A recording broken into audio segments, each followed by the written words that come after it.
TV news और मैं हूं आपके साथ उजैरा फरहीन। आइए नजर डालते हैं आज की खास खबर पर।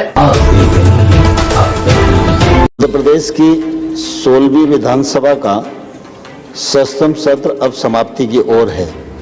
इस सत्र में 8 बैठकें संपन्न हुई, जिनमें विधायी, वित्तीय तथा लोक महत्व के अनेक कार्य संपन्न हुए। इस सत्र में सदन ने अन्य कार्यों के अलावा वर्ष 2025-26 की प्रथम अनुपूरक मांगों को भी अपनी स्वीकृति प्रदान की है।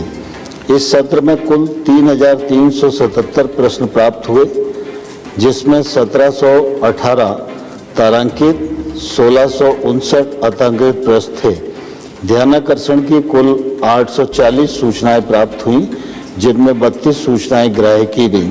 शून्यकाल की 308 सूचनाएं एवं 592 याचिकाएं प्राप्त हुई तथा 14 शासकीय विधेयक पारित किए गए। इसी के साथ ही अनेक समितियों के 51 प्रतिवेदन भी प्रस्तुत हुए हैं। विधानसभा की अनुसूचित जाति, अनुसूचित जनजाति वर्ग के कल्याण संबंधी, पिछड़े वर्गों के कल्याण संबंधी समितियों के लिए 11 सदस्यों का निर्वाचन भी इसी सत्र में हुआ है। इस सत्र में नियम 139 के अधीन अविलंबनीय लोक महत्व के विषय में लगातार कम होते भूजल स्तर एवं जल संग्रहण संरचनाओं के समाप्त होने से उत्पन्न स्थिति के संबंध में सदन में लगभग 5 घंटे 40 मिनट गंभीरता से विस्तृत चर्चा करने के साथ ही नियम 142 का के अधीन अल्पकालीन चर्चा भी हुई। इस सत्र में सदन की बैठकें देर रात तक तथा भोजनो अवकाश समाप्त कर चली, जिसके द्वारा सार्वजनिक चर्चा और विषयों को निपटाया गया। इस सत्र में शासन की ओर से 5 वक्तव्य सदन में प्रस्तुत हुए, जिसमें माननीय मुख्यमंत्री जी द्वारा विकसित भारत, विकसित मध्य प्रदेश को दृष्टिगत रखते हुए make in India, make in Madhya Pradesh एवं निवेश प्रोत्साहन पर दिए गए अपने वक्तव्य में प्रदेश की समृद्धि, राष्ट्रीय प्रगति में मध्य प्रदेश की भूमिका और प्रदेश में रोजगार के बेहतरीन अवसर सुनिश्चित किए जाने हेतु किए जा रहे प्रयासों और भविष्य की संभावनाओं से सदन को अवगत कराया। इस पर माननीय नेता प्रतिपक्ष द्वारा भी सकारात्मक प्रतिक्रिया व्यक्त की गई।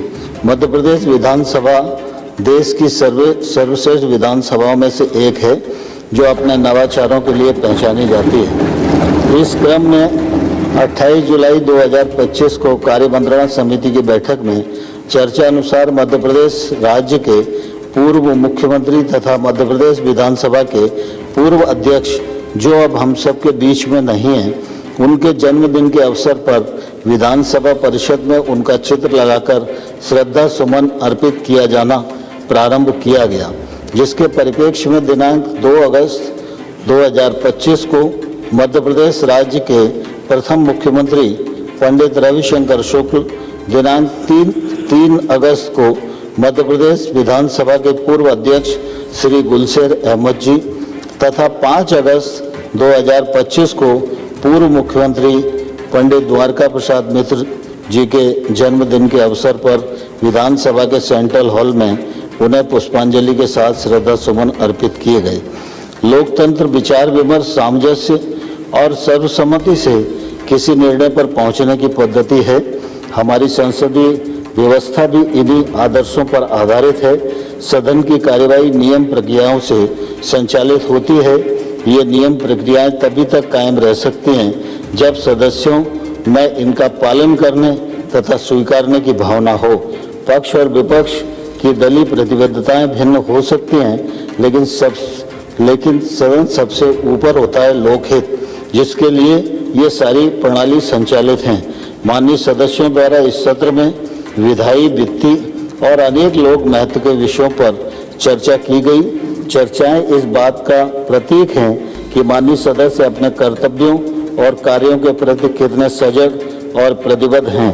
इस सत्र के सुचारू संचालन के लिए मैं सदन के नेता माननीय मुख्यमंत्री जी,